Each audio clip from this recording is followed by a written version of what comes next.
Something is amiss in Denmark. For 2 successive nights, the Midnight Guard has witnessed the appearance of the ghost of old Hamlet, the former king of Denmark who has recently died. The guards bring Horatio, a learned scholar and friend of Hamlet, Prince of Denmark, to witness this apparition. Though skeptical at first, Horatio sees the ghost and decides to report its appearance to Hamlet. Meanwhile, a new king of Denmark has been crowned, Claudius, old Hamlet's brother. Claudius has taken old Hamlet's widow, Gertrude, as his wife. We watch their marriage celebration and hear about a threat from the Prince of Norway, Fortinbras, which Claudius manages to avoid by diplomacy. Hamlet is in attendance at this wedding celebration. He is hardly in joyous spirits, however. He is disgusted by his mother's decision to marry Claudius so soon after his father's demise. Horatio tells Hamlet of the appearance of the ghost and Hamlet determines to visit the spirit himself. Meanwhile, the court advisor, Polonius, sends his son, Laertes, back to Paris, where he is living. Laertes and Polonius both question Ophelia, sister and daughter, respectively, about her relationship with Hamlet. Ophelia admits that Hamlet has been wooing her. They tell her to avoid Hamlet and reject his amorous advances, emphasizing the importance of protecting her chastity. Ophelia agrees to cut off contact. That night, Hamlet accompanies the watch. The ghost appears once more. Hamlet questions the ghost, who beckons Hamlet away from the others. When they are alone, the ghost reveals that Claudius murdered him in order to steal his crown and his wife. The ghost makes Hamlet promise to take revenge on Claudius. Hamlet appears to concur excitedly. He has Horatio and the guards swear not to reveal what they have seen. Act 2 finds us some indefinite time in the future. Hamlet has been behaving in a most erratic and alarming way. Claudius summons 2 of Hamlet's school friends, Rosencrantz and Guildenstern, in order to discover the meaning of this strange behavior. Rosencrantz and Guildenstern's attempts to discover the reason for Hamlet's madness are met with evasion and witticism. Meanwhile, Polonius hatches a theory of his own. He thinks that Hamlet is insane due to Ophelia's rejection of his love. He arranges to test his theory by setting Ophelia on Hamlet when they are apparently alone and then observing the proceedings with Claudius. Hamlet's only consolation appears to be the coming of a troupe of players from England.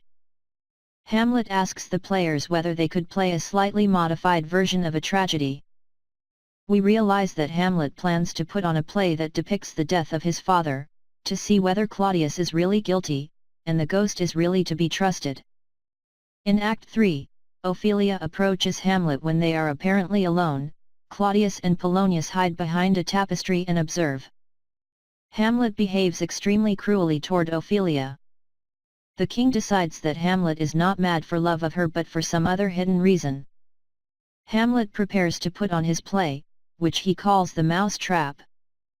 After instructing the players in their parts, Hamlet retires to the audience, where Claudius, Gertrude, Ophelia, and Polonius have gathered, along with many others.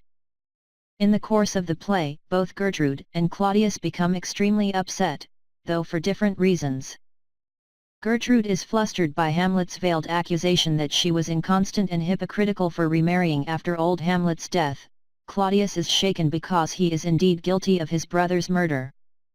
Claudius decides that he must get rid of Hamlet by sending him to England. Following the play, Gertrude calls Hamlet to her room, intending to berate him for his horrible insinuations. Hamlet turns the tables on her, accusing her of a most grotesque lust and claiming that she has insulted her father and herself by stooping to marry Claudius. In the course of their interview, Polonius hides behind a tapestry. At one point, he thinks that Hamlet is going to attack Gertrude and cries for help. Hamlet stabs Polonius through the tapestry, thinking he has killed Claudius. When he finds that he has merely killed a rash, intruding fool, Hamlet returns to the business of speaking daggers to his mother. Just as Gertrude appears convinced by Hamlet's excoriation, the ghost of old Hamlet reappears and tells Hamlet not to behave so cruelly to his mother, and to remember to carry out revenge on Claudius. Gertrude perceives her son discoursing with nothing but air and is completely convinced of his madness.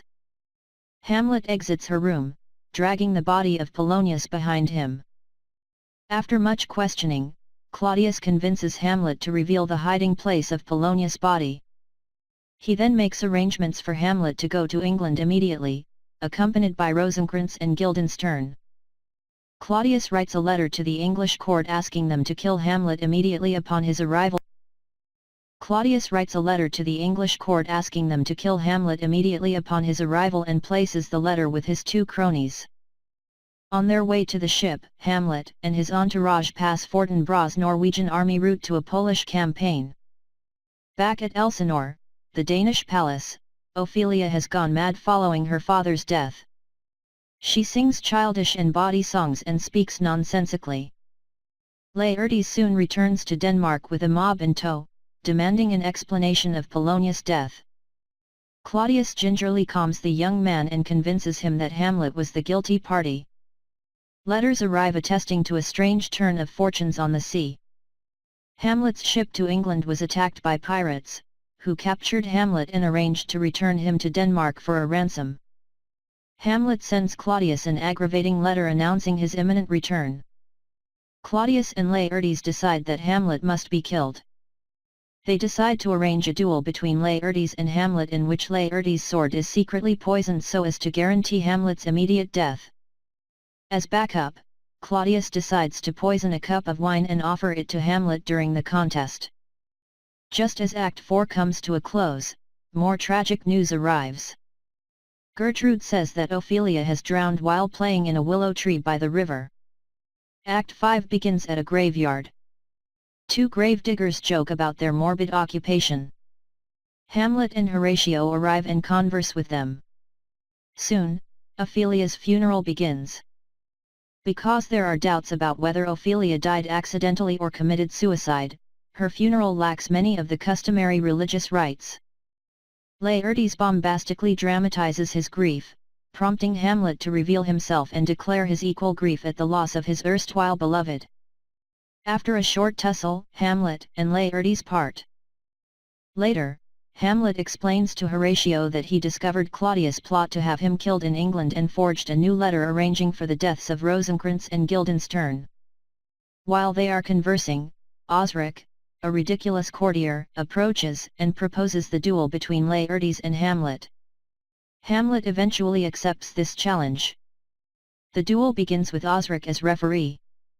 Hamlet wins the first two passes, prompting Claudius to resort to the poisoned drink. Hamlet refuses the drink. In his stead, Gertrude drinks a toast to her son from the poisoned cup. After a third pass also goes to Hamlet, Laertes sneak attacks the prince and wounds him.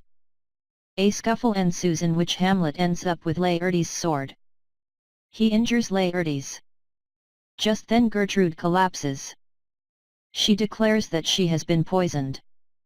Laertes, also dying, confesses the whole plot to Hamlet, who finally attacks Claudius, stabbing him with the poisoned sword and then forcing the poisoned drink down his throat. Hamlet too is dying. He asks Horatio to explain the carnage to all onlookers and tell his story. Hamlet dies. Just then, Fortinbras arrives at the court, accompanying some English ambassadors who bring word of the death of Rosencrantz and Guildenstern. With all the immediate royalty of Denmark dead, Fortinbras asserts his right to the crown. He arranges for Hamlet to receive a soldier's burial.